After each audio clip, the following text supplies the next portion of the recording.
Alors, je vous souhaite la bienvenue à ce carrefour. Je suis le Père Barnabé Conan, prêtre de la communauté des Béatitudes, responsable de la maison de Pont-Saint-Esprit, c'est dans le Gard. Je suis aussi curé de la paroisse de Pont-Saint-Esprit, de l'ensemble paroissial de Pont-Saint-Esprit. Cette année, il y a quelques jours, j'ai rendu grâce au Seigneur pour mes 20 ans de sacerdoce. Et donc, Marcel m'a contacté un peu au dernier moment pour me demander de tenir ce carrefour. Bon, j'ai dit, bon, bien, il n'y a pas de souci, je fais un peu le bouche-trou puisque je suis là parce qu'il y a quelqu'un d'autre qui n'a pas pu venir. Mais c'est véritablement avec joie que je souhaite partager avec vous sur ce thème, le thème qu'il m'a donné. L'espérance, chemin de victoire du Christ, j'ajouterai du Christ ressuscité. Alors, dans le livret qui vous a été donné, dans la petite introduction, je suis parti de l'évangile de Saint Jean au chapitre 17, verset 12, où Jésus disait, « Tout ce que tu m'as donné, je n'ai perdu aucun. Tout ce que tu m'as donné, on pourrait dire autrement, tout ce que tu as mis dans ma main. » Et c'est véritablement cela qui fonde notre espérance, parce que nous sommes dans la main du Seigneur. Et ça, c'est important. Il nous arrive de perdre de vue ce fait-là, que nous sommes dans la main du Seigneur. Et Jésus s'adressant au Père dans une prière, « Tout ce que tu m'as donné, je n'ai perdu aucun. » C'est un grand motif d'espérance. Nous ne serons jamais perdus. Alors, on m'a demandé donc de faire le lien entre ce que j'ai cru comprendre, faire le lien entre l'espérance et la victoire du Christ ressuscité. Alors, je voudrais dire d'abord que il y a réciprocité, est-ce que là c'est mieux, ça va? Il y a réciprocité entre espérance et la victoire du Christ.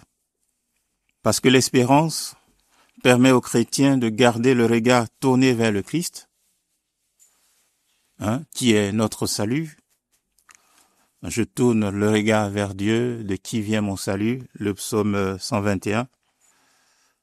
Et la certitude de la victoire du Christ nourrit notre espérance. En même temps que l'espérance nous permet de nous ouvrir à l'action victorieuse de Jésus pour toute notre vie. Donc, ce sont deux réalités, deux notions qui se nourrissent, deux choses qui se nourrissent.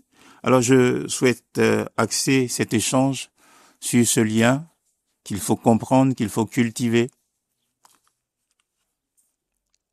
Alors, mon propos est structuré en 3 parties. La première partie, je voudrais faire quelques considérations théologiques sur l'espérance et la victoire du Christ. Une deuxième partie où je parlerai de la victoire du Christ et l'espérance pour les apôtres et les premiers chrétiens, ceux qui nous ont devancés. Et puis, une troisième partie, une dernière partie, l'espérance à travers la conviction dans la victoire du Christ aujourd'hui. Puisque tout ce que nous pouvons dire, c'est de pouvoir le vivre et aujourd'hui. Alors, la résurrection du Christ, de Jésus, est au cœur de la foi chrétienne. Saint Paul nous disait, si le Christ n'était pas ressuscité, vaine serait notre foi. La résurrection est le cœur et en même temps est la source principale de l'espérance pour le chrétien. La résurrection de Jésus marque la victoire définitive de la vie sur la mort, du bien sur le mal, de l'amour sur la haine. Et cette victoire n'est pas seulement un événement du passé. C'est une réalité vivante qui se meut à travers les âges. C'est une réalité vivante qui transforme la perspective du chrétien, perspective sur la vie, perspective sur la souffrance, sur les épreuves, sur l'avenir.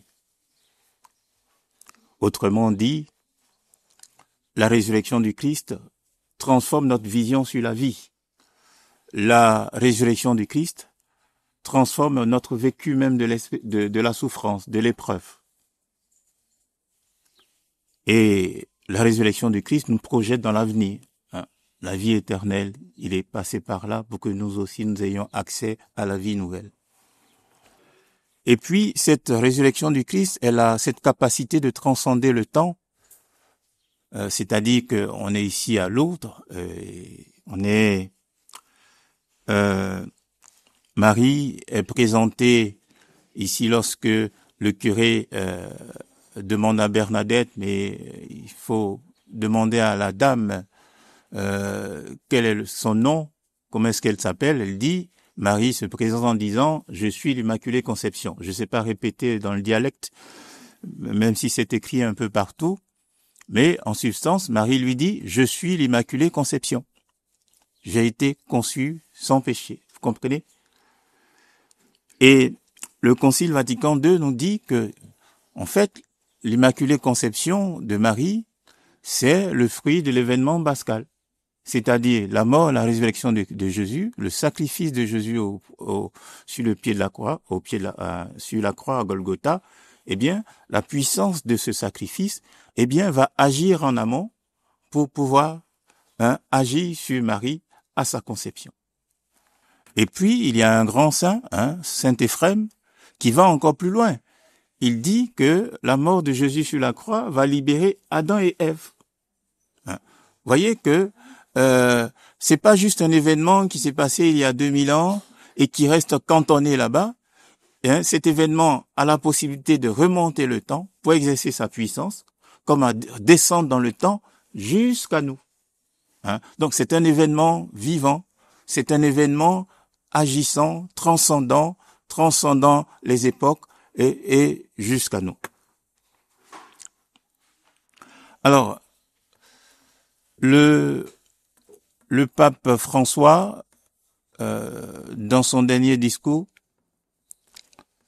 nous a résumé tout ça, tout ce que je viens de dire, toutes ces réalités théologiques liées à l'espérance et à la victoire du Christ sur la croix. Alors peut-être qu'on n'a pas trop suivi parce qu'on était préoccupé par sa santé. Il est arrivé dans un fauteuil roulant, il avait le visage un peu tuméfié. On était rempli de compassion pour lui, donc on a moins fait attention à ce qu'il a dit. Mais en fait, ce qu'il a dit était très fort et très puissant. Et je voudrais juste tracer un petit trait pour ce qui nous intéresse ici. Alors le pape disait, donc c'est à Pâques dernier, vous savez qu'il est décédé lundi de Pâques. La lumière a vaincu les ténèbres. La vérité a vaincu le mensonge. Le pardon a vaincu la vengeance. Le mal n'a pas disparu de notre histoire. Il restera jusqu'à la fin, mais il n'a plus le dessus. Il n'a plus de pouvoir sur ceux qui accueillent la grâce de ce jour. Il a vaincu. Il a déraciné l'orgueil diabolique qui empoisonne le cœur de l'homme et sème partout la violence et la corruption. L'agneau de Dieu a vaincu. C'est pourquoi aujourd'hui nous proclamons le Christ, mon espérance est ressuscité. Voilà ce que dit le pape François. Il relève tous les effets, tout le bénéfice, en fait, que l'humanité reçoit de cet événement pascal. Et il dit, le mal est vaincu. Le pardon a vaincu la vengeance. Les ténèbres sont vaincues. Le mensonge est vaincu. Il a déraciné l'orgueil diabolique qui empoisonne le cœur de l'homme. Même cet événement pascal a puissance, a force sur le cœur de l'homme. Et il conclut en disant, le Christ, mon espérance, est ressuscité. Il fait ainsi le lien, en disant, parce que nous croyons que le Christ est ressuscité, parce que nous célébrons le Christ ressuscité, autrement dit, cette résurrection du Christ, cette victoire du Christ ressuscité, eh bien, nous projette en avant dans l'espérance. Au point que le Christ lui-même devient sujet d'espérance. Plutôt, voilà. Le Christ, mon espérance, a vaincu. Alors, l'expérience de la résurrection et de la victoire de Christ a été aussi vécue par les apôtres. Je voudrais aborder maintenant la deuxième partie. Pour les apôtres, cette victoire du Christ est quelque chose de fondamental. L'expérience pascale est quelque chose de fondamental. Et ils comprennent cela lorsque le Saint-Esprit vient à la Pentecôte. Parce qu'avant la Pentecôte, eh bien, rappelez-vous, il rasait les murs, il se cachait des Juifs et tout cela. C'est seulement lorsque l'Esprit vient, l'Esprit qui les rend capables de comprendre ce qui s'est passé, de comprendre tout ce qu'il leur disait, tout ce qu'il annonçait, de comprendre tout l'enseignement qu'il leur donnait. C'est à ce moment-là que, eh bien, ils comprennent véritablement ce dans quoi ils se sont engagés. Qu'ils comprennent l'espérance qui est censée être la leur. Mais avant cela, eh bien, ils étaient comme aveuglés. Et à ce moment, eh bien, toute leur vie, toute leur existence, eh bien, va pointer, à la fois pointer vers cet événement pascal, mais en même temps être éclairé par cet événement pascal. On le voit avec les évangiles, quand les apôtres ou les disciples écrivent les évangiles, eh bien, l'évangile pointe toujours vers l'événement pascal. On le voit avec, par exemple, l'évangile de Jean, lorsque Jésus dira chaque fois, mon heure n'est pas arrivée, mon heure n'est pas arrivée, mais lorsque je serai élevé de terre, eh bien, j'attirerai tous à moi. Et donc, on chemine avec Jean, on chemine petit à petit, on découvre l'identité du Christ jusqu'à la Pâque. Et à la Pâque, eh bien, cette identité devient totale, elle devient complète, et à ce moment, on saisit en fait à qui on a affaire. On pourrait avoir le même chemin pour l'évangile de Marc, où on a comme une gradation jusqu'à Golgotha, une gradation dans Jésus qui se dévoile à travers ses enseignements, à travers les actes qu'il pose, jusqu'à la Pâque. Et on retrouve aussi à travers la liturgie, toute la liturgie de l'Église a en son cœur, eh bien, le mystère pascal. Jésus victorieux sur la croix. Jésus victorieux dans la résurrection. Alors je dis Jésus victorieux sur la croix, ça peut peut-être prêter à polémique, mais pour Saint Jean, eh bien, la victoire de Jésus se manifeste sur la croix. C'est lorsqu'il est élevé de croix, eh bien, qu'il attire tous par lui, qu'il réconcilie toutes choses, qu'il réconcilie toute personne avec le Père. Mais en même temps, c'est aussi là qu'il déploie toute la puissance de l'amour, l'amour vis-à-vis du Père, et puis l'amour vis-à-vis de nous, qui sommes les destinataires de ce salut, de cette économie du salut. Et donc, la croix est véritablement un lieu de la victoire du Christ.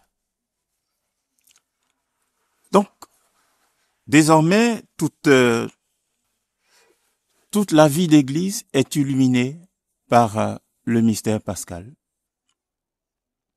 Alors, il en va de même pour l'histoire personnelle de l'apôtre Pierre.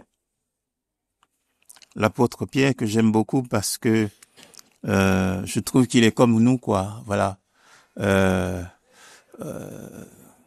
Par exemple, Paul, lui, il a eu une vision sur le chemin de Damas, il a eu des événements forts et tout, donc qui ont fait que il a été complètement retourné et tout. Mais Pierre, moi je me sens plus proche de Pierre, voilà.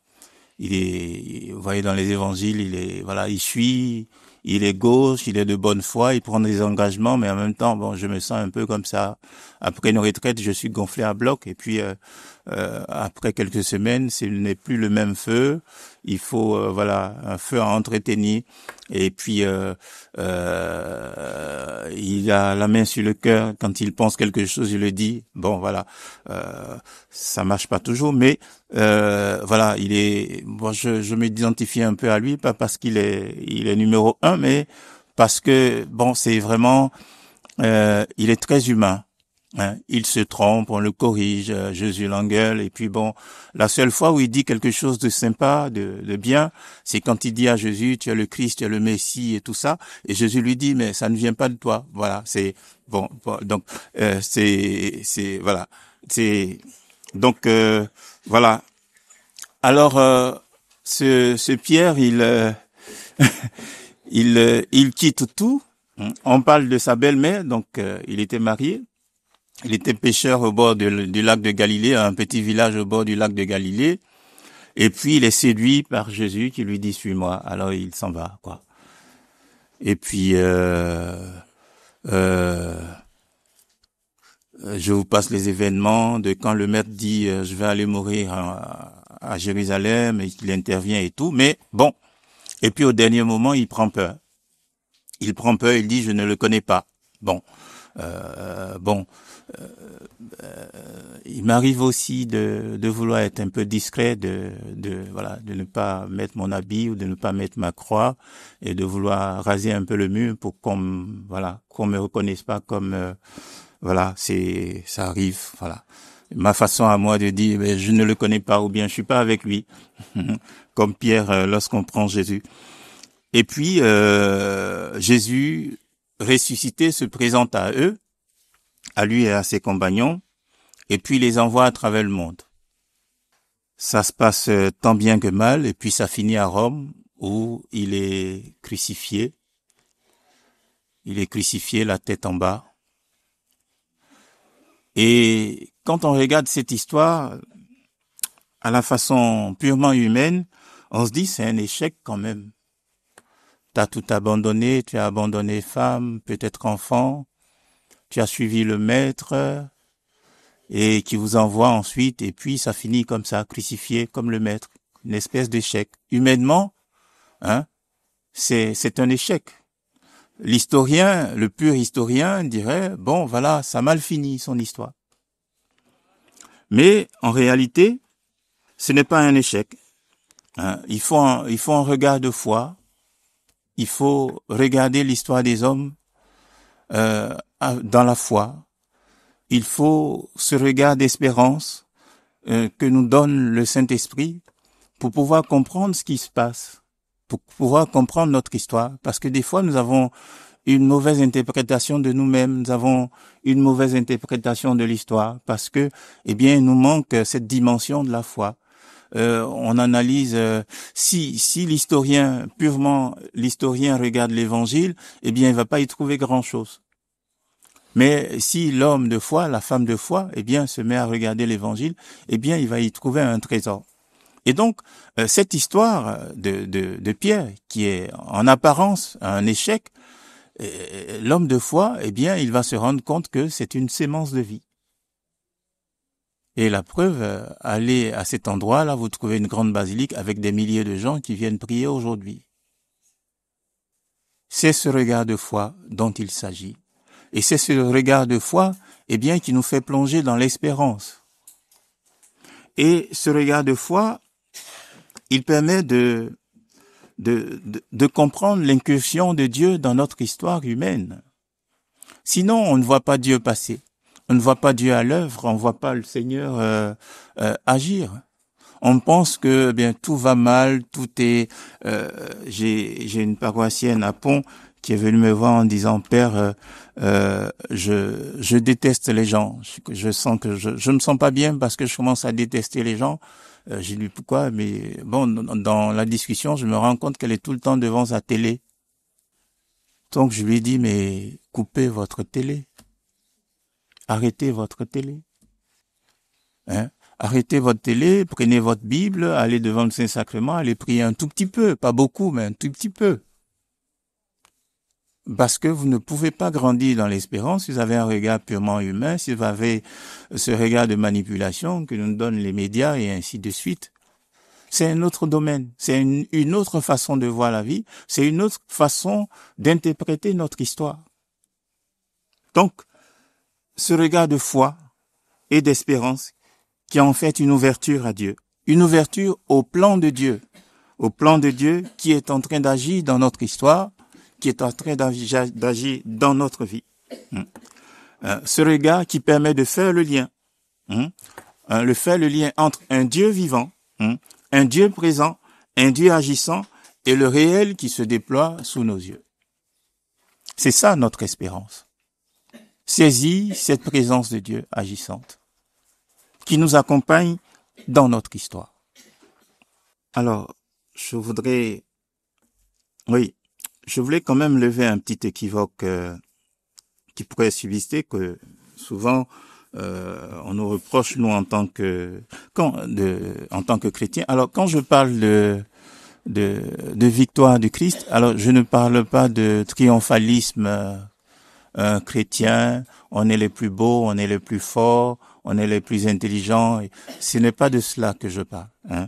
D'ailleurs, le fil rouge de l'évangile est tout autre. C'est le fil rouge de l'évangile, c'est Jésus qui se donne en exemple et qui nous dit « Je suis doux et humble de cœur ». C'est lui que nous imitons. Donc cette humilité. Et il y a quelques jours dans l'évangile du dimanche, il disait « Je vous envoie comme des agneaux au milieu des loups ». Nous sommes des agneaux envoyés au milieu des loups. C'est vrai que des fois nous avons la tentation de vouloir être des loups parce que c'est plus aisé d'être des loups. Quand on est des loups, on arrive à imposer notre volonté aux autres, à avoir toujours raison, à prendre le dessus, à être les premiers servis. C'est une tentation. Mais nous ne sommes pas des loups, nous sommes des agneaux. Et l'agneau n'est victorieux que parce qu'il fait la volonté du Père. L'agneau est victorieux parce qu'il est fidèle à la volonté du Père. Voilà, donc je voulais lever cet équivoque-là par rapport à la victoire. Alors, comment est-ce que nous pouvons, nous, aujourd'hui, en tant qu'Église, en tant que chrétiens, allier victoire du Christ ressuscité, espérance? La victoire du Christ, ou plutôt l'espérance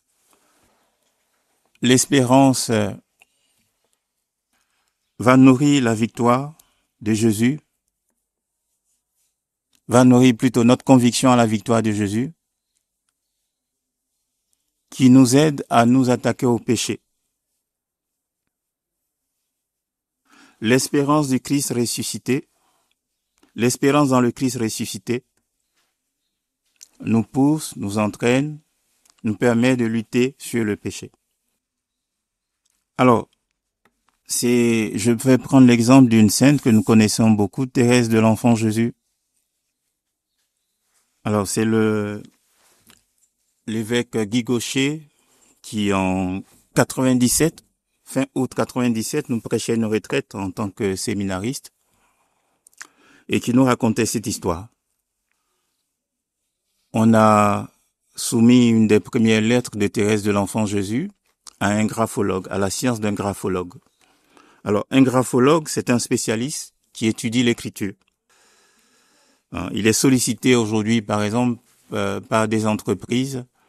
On soumet les écritures de ceux qui soumettent leur candidature, qui demandent un poste. Et donc, le graphologue va déterminer les traits de caractère à partir de l'écriture. Et donc, le père Guy Gaucher nous expliquait que, bien, ils ont fait ce travail, ils ont soumis une des lettres de Thérèse à la science d'un graphologue. Imaginez-vous le résultat, c'est une sainte quand même. Donc, ça devait être sympa, non? Eh bien, non. Eh bien, non. Le résultat, eh bien, euh, c'est personne irascible, égocentrique, et ainsi de suite, et ainsi de suite. C'était pas très brillant. Et pourtant, Thérèse de l'Enfant Jésus finit sainte, déclarée sainte, grande sainte, et qui nous est donnée à imiter. Alors, qu'est-ce que cela nous dit? Qu'est-ce que cela nous enseigne? Le saint est en fait le croyant qui permet au Christ ressuscité d'agir en lui, au point de transfigurer même nos traits de caractère les plus détestables. Le saint, c'est celui qui permet à Dieu. C'est important le mot permet. Parce que des fois on permet, on recule, on avance, et puis on reprend nos billes, et puis celui qui permet à Dieu d'agir en lui, celui qui permet à Dieu d'opérer cette transfiguration sur ses traits de caractère. Ainsi, eh bien, nous prenons pouvoir, façon de parler, sur le pouvoir le péché qui habite en nous, ou autrement dit, nous permettons au Seigneur de transfigurer, de visiter nos travers pour les transfigurer. Nous permettons au Seigneur de nous donner la force nécessaire pour participer à toutes les transformations en nous. C'est une vraie victoire à emporter, jour après jour, patiemment. Et des fois, il faut s'y reprendre, parce que du premier coup, ça marche pas. Il faut revenir. Il faut se relever. Il faut accepter chaque jour d'avancer. Alors, voir une telle histoire avec Thérèse de l'Enfant Jésus, eh bien, cela peut nous remplir d'espérance. Parce que des fois, quand on se regarde, on se dit, ben dis donc, peut-être pas vous, hein, vous êtes des gens bien, mais moi, des fois, je dis, j'ai encore du chemin, mon Dieu. Alors, il ne faut pas perdre espoir, il faut continuer d'espérer. Et c'est ce qui fait s'écrier le pape François dans sa dernière allocution. Le Christ, mon espérance, est ressuscité. C'est ce Christ qui est vivant en nous et qui nous permet de lutter, d'avoir le dessus sur le péché, qui nous bonifie. Et c'est ce qui nous permet de dire, nous aussi, nous serons des saints. Je ne sais pas si c'est votre objectif, hein? Ben, oui, parce qu'il faut pas avoir la marchandise au rabais, hein? Il faut viser haut. Nous aussi, nous le serons. Et aussi de prendre les moyens qu'il faut pour pouvoir avancer. Un des moyens les plus courants et les plus puissants, ben, c'est le sacrement de réconciliation. Hein? Et puis garder le lien avec le Christ, hein? C'est la prière. 5 minutes, 15 minutes, 20 minutes, 30 minutes, 1 heure, selon son activité, selon ses disponibilités. Garder le lien.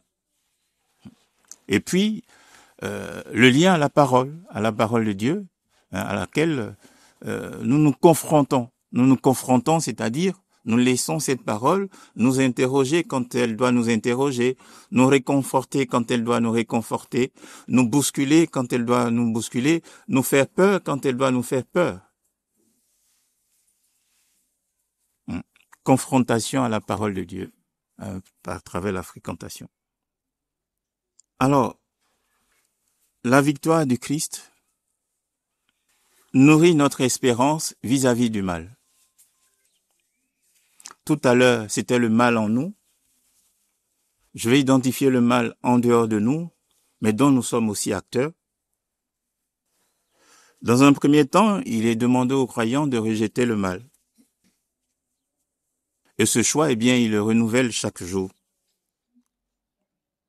L'une des réalités à laquelle nous sommes souvent confrontés, eh bien, c'est la vérité, la justice, et à l'opposé le mensonge. Le mensonge qui est utilisé comme argument, le mensonge qui est utilisé comme instrument de manipulation, les demi-mots. Vous vous souvenez, dans le livre de la Genèse, au chapitre 3, on raconte la chute. Lorsque le serpent approche Adam et Ève, eh bien, il manipule les mots. Vraiment, Dieu vous a dit cela? Il vous a plutôt dit l'usage de demi-vérité pour manipuler l'autre. J'ai été affligé ces derniers mois quand il y a eu le débat sur la fin de vie. Je ne dis pas que je suis pour ou contre, hein, je donne pas mon avis, c'est pas mon avis, mais j'ai été un peu affligé par les débats. Surtout le débat sur la dignité. Ça revenait souvent comme un refrain. Il faut que les personnes meurent dans la dignité. Et on revenait, la dignité. Mais ce qu'on nous faisait comprendre, c'est que la dignité de la personne serait liée à son état de santé. La dignité de la personne humaine serait liée au fait qu'elle ait un pied en moins, une jambe en moins, ou un œil en moins, ou une oreille en moins. Ce qui est complètement faux. La dignité de la personne humaine est du fait qu'elle est créée à l'image de Dieu. Qu'elle soit malade, en bonne santé, qu'elle soit jaune, qu'elle soit noire, qu'elle soit blanche, qu'elle soit rouge, du fait que cette personne est créée à l'image de Dieu, eh bien, à lui aussi nous devons la dignité. Et si vous vous souvenez, il y a quelques années, avec le pape Jean-Paul II, les derniers JMJ qu'on a eu avec lui, il était malade. Il avait une maladie et qui le faisait trembler. Avec les cortisones qu'on lui donnait, il avait le visage boursouflé. Et le pape Jean-Paul II a demandé qu'on le montre comme ça à la télé. Qu'on le montre comme ça à la télé. C'est votre pape. C'est votre pape malade qui a perdu une partie de sa vie, de sa santé, qui a perdu une partie de sa vigueur. Mais c'est toujours votre pape.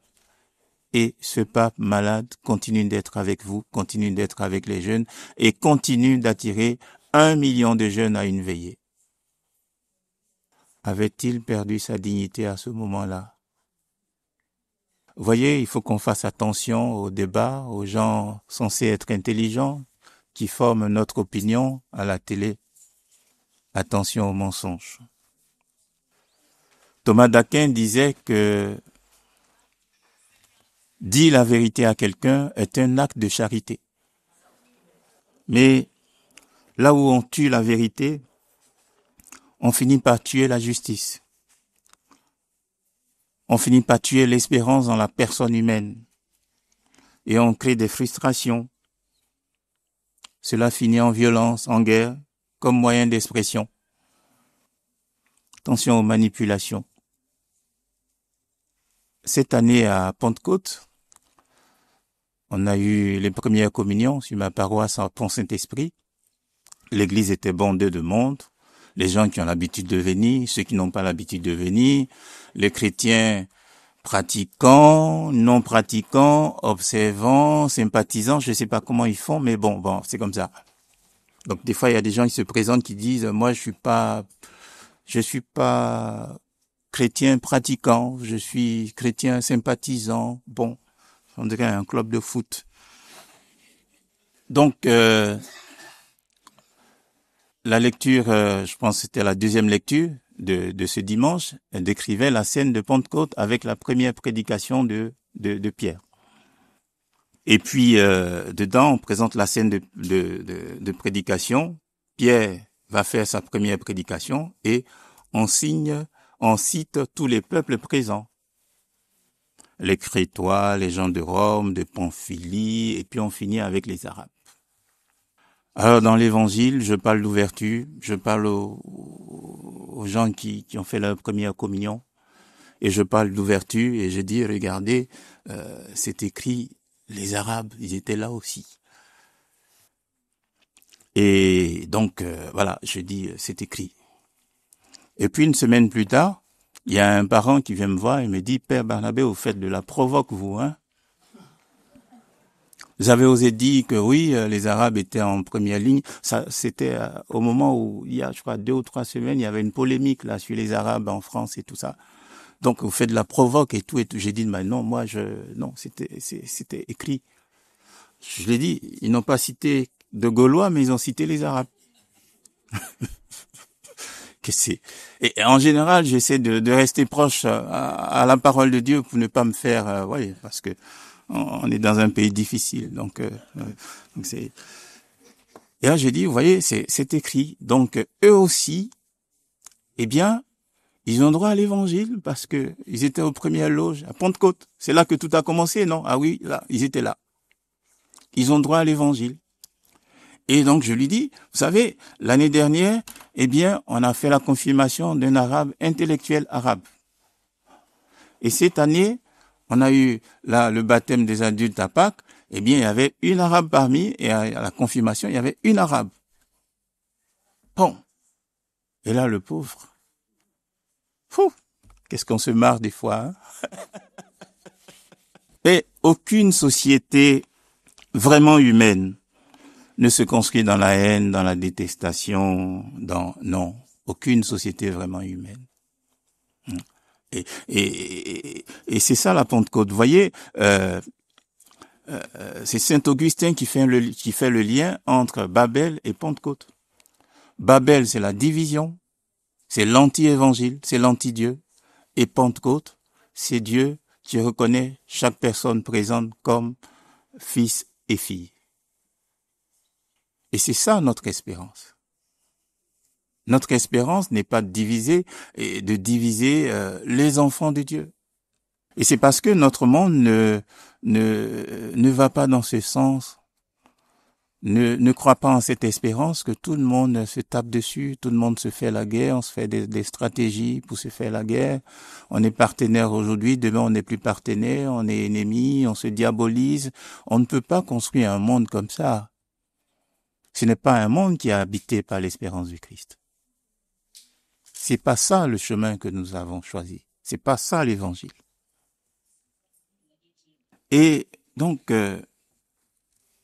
notre défi à nous chrétiens, c'est d'être présents dans ces lieux de débat, dans ces lieux de choix de notre projet de société, et de dire l'espérance dans le Christ ressuscité.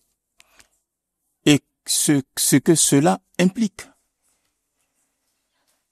Sinon, on bâtira une société sans nous, sans le Christ, sans notre foi.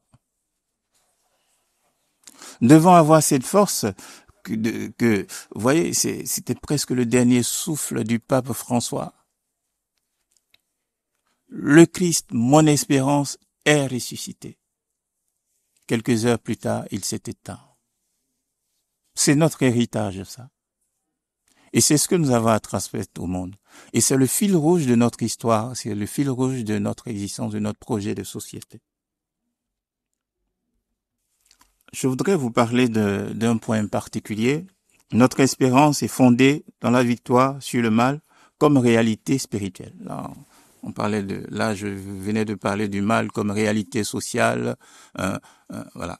Là, je vais parler maintenant du mal comme réalité spirituelle. Alors moi, je suis originaire de la Côte d'Ivoire. Je sais que j'ai exercé comme prêtre en Afrique. Je fais plusieurs pays en Afrique.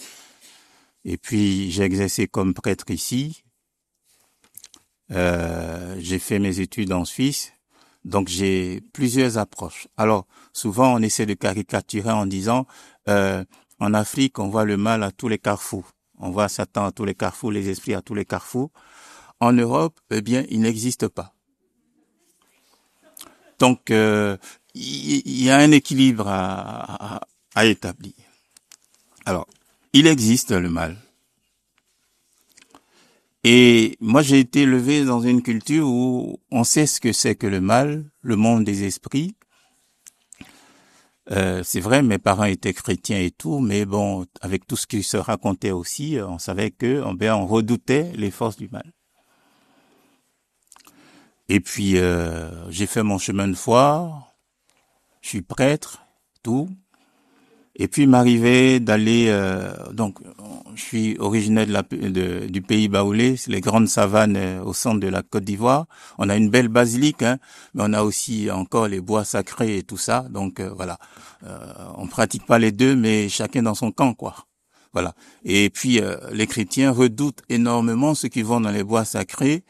Et puis ceux qui vont dans les bois sacrés, ils rigolent de ceux qui vont à l'église. C'est comme ça, bon voilà, parce que nous les chrétiens aussi, nous rasons un peu les murs, donc on n'affirme pas, on n'affirme pas notre la force dans le Christ ressuscité. Donc voilà. Et donc je vais au village et eh bien il arrive souvent qu'ils dansent, ils dansent des masques, ils sortent des masques sacrés et tout. Donc les masques sacrés, il y a que les initiés qui assistent à ces festivités. Et donc quand ces festivités-là arrivent, eh bien le village est bouclé, fermé, vous pouvez pas rentrer. Donc moi j'arrive, le village est bouclé. J'ai dit mais qu'est-ce qui se passe? On me dit il y a le masque qui est sorti, donc il faut que tu repartes d'où tu viens. Je dis mais moi c'est mon village, c'est voilà, c'est en plus mon arrière-grand-mère est chef de terre quoi, donc je suis un peu chez moi et donc voilà, donc j'étais pas content et donc une autre fois j'y vais et donc j'appelle quelques personnes, je leur dis allez voir ceux qui sont détenteurs de ces masques pour leur dire que il faut qu'ils s'arrangent pour ne pas déranger tout le monde. Bien sûr, mon arrière-grand-père faisait partie du club, mais moi, je fais plus partie du club. Je suis d'un autre club. Et donc, ça ne, voilà, qui s'arrange pour ne pas déranger les autres. On me dit, il faut pas oser le dire. Sinon, tu te fais, on va te faire du mal, on va te... Et là, j'ai dit, ah non, je suis quand même près de Jésus-Christ, le Christ est ressuscité, il est vivant. Donc, je dis, allez leur dire, il faut qu'ils changent leurs habitudes, qu'ils ne dérangent pas ceux qui ne font pas partie du club d'initiés. Sinon, je vais affronter le masque et il sera perdant parce que derrière moi, j'ai le Christ ressuscité. On me dit, mais on ne peut pas aller leur dire ça. J'ai dit, allez leur dire, le Père Barnabé dit que. Ils ont changé leurs habitudes. Voyez, quand on dit le Christ ressuscité est notre espérance, c'est pas de la blague, hein. C'est pas de la blague, c'est une réalité dans laquelle nous devons nous inscrire. Dans nos choix de vie, dans notre confrontation au monde, dans notre confrontation aux ténèbres. C'est vrai que les ténèbres, c'est dangereux, ça peut faire du mal. Mais le Christ est au-dessus. Il est au-dessus. Il a vaincu la mort. Maintenant, si c'est juste des paroles qu'on se raconte oralement juste pour faire sympa, avoir une belle liturgie, chanter des chants sympas, ben là, bon, voilà quoi, on retourne au village, chacun retourne à ses activités, on n'a pas le temps ce n'est pas la peine de perdre notre temps à venir à l'aude, même si c'est sympa et tout, voilà. Mais si c'est véritablement la réalité, alors nous devons nous revêtir les vêtements de cette espérance. Alors, cette victoire du Christ qui fonde notre espérance, nous sommes appelés à la vivre en Église et comme Église. On a une Église dont l'histoire, des fois, n'est pas évidente à porter. On a des scandales. On a des scandales liés aux mœurs. On a les paroisses qui se vident. Ma paroisse, la moyenne d'âge, je crois, ça doit être 70 ans. Hein, Catherine, ça doit être ça? Oui, à peu près. Oui, bon, on n'est pas les plus à plaindre, hein, ça va. Il y en a qui sont encore plus vieux que nous. Donc, vous mettez en place une activité, une deuxième activité, à la troisième, on dit, on est fatigué. Donc, voilà. Donc, c'est pas très motivant. Et le nombre de vocations n'arrête pas de diminuer. On a de moins en moins d'ordinations sacerdotales. les couvents se vident, donc le tableau n'est pas très réluisant, hein. Alors, dans le diocèse d'Albi, non loin d'ici, j'ai un pote qui est prêtre. Il y a quelques années, il m'avait surpris, pourtant c'est un garçon bien quand même, mais il m'avait surpris, il m'a dit, écoute Barnabé, la bête va mourir, hein, en parlant de l'église. La bête va mourir et écoute, moi je fais du palliatif, quoi. Je l'accompagne pour sa belle mort. Mais il ne fait pas de baptême, il fait que des enterrements. Donc, lui, Philippe, qui s'appelle, je dirais pas le nom pour qu'on le reconnaisse pas, Philippe, il avait perdu toute espérance. La bête va mourir. Et ça m'avait marqué, et donc chaque fois que j'essuyais des échecs en tant que curé ou en tant que prêtre, ça revenait, cette phrase, vous savez, des fois, des choses qui vous reviennent comme ça. Ouais, t'en fais pas, c'est parce que la bête est en train de mourir, que ça marche pas. Et puis, depuis 2-3 ans, on se rend compte qu'il se passe des choses. Il se passe des choses, alors que, en tant que prêtre, on disait est-ce que ça vaut la peine. Donc on s'inhibait un peu dans nos propositions. On n'osait pas proposer des choses. L'année dernière, on a osé proposer une retraite, tout un week-end aux jeunes qui se préparaient au mariage. Et déjà dans l'équipe de préparation, c'était pas évident de faire passer une telle idée. Oui, mais si ça ne marche pas, si au milieu de la retraite, ils en ont marre, qu'ils ont envie de partir, est-ce que, vous savez, tous les arguments qu'on sort pour ne pas bouger, vous savez, puis bon, on est quand même des gens intelligents, et puis on est tolérants, on est ouverts, donc toutes ces idées-là, et si, finalement, donc j'ai réussi à faire passer l'idée de la retraite. Et puis nous avons eu la retraite. À la fin de la retraite, ils ont constitué un groupe WhatsApp. Ils n'ont pas arrêté de s'envoyer des chants, de s'envoyer des prières. Et le plus intéressant, chaque fois qu'il y avait un mariage, il y avait au moins 2 ou 3 couples qui avaient participé à la retraite. Et puis, ils ont demandé, est-ce qu'on pourrait pas avoir une soirée louange, adoration? Des gens à qui on n'osait pas proposer une retraite. Et puis finalement, cette année, au mois de mai, on a eu la soirée louange et adoration. Il faut y croire. Il faut y croire, il ne faut pas baisser les bras. Parce que le Christ ressuscité est vivant, c'est lui notre espérance. Et c'est sa moisson, ce n'est pas la nôtre. C'est sa moisson, c'est lui qui envoie les ouvriers. En plus, c'est lui qui règle les saisons. Il ne demande que notre disponibilité. Et c'est cette disponibilité qu'il nomme au début de ce carrefour que j'ai nommé dans le titre « Ce que tu m'as donné ». Ce que tu as mis dans ma main. Être dans la main du Seigneur, c'est bien cela. Être dans le projet d'espérance, parce qu'il s'est relevé d'entre les morts, parce qu'il a manifesté cette victoire, et que nous aussi, nous sommes héritiers de cette victoire.